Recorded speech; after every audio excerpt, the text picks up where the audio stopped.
तुम्ही अशी आंबाडीची भाकर खाल्लेली आहेत का? एकदम चविष्ट. तर चला बघूयात आंबाडीच्या भाकरीची रेसिपी. इथे मी आंबाडीची भाजी साफ करून घेतलेली आहे, त्याला स्वच्छ धुवून घेतलेलं आहे. आता कुकरमध्ये टाकून द्यायची आणि थोडंसं पाणी टाकून द्यायचं आणि झाकण लावून 2-3 शिट्ट्यापर्यंत शिजू द्यायची. इथे बघा शिजून गेलेली आहे आपली भाजी. आता छान पीठ घ्यायचं इथे ज्वारीचं आणि त्याच्यामध्ये आंबाडीची शिजलेली भाजी, थोडंसं लाल तिखट अर्धा चम्मच आणि छान मिक्स करून घ्यायचं.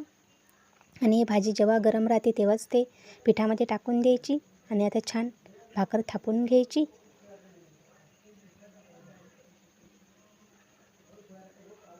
आता छान पलटून घ्यायचं. आता शेकून घ्यायची छान.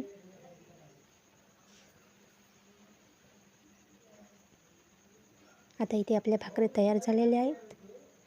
आता छान भाकर घ्यायचं, कांदा घ्यायचा आणि त्याच्यावर हिरव्या मिरचीचा ठेचा. आपली आंबाडीची भाकर तयार झालेली आहेत.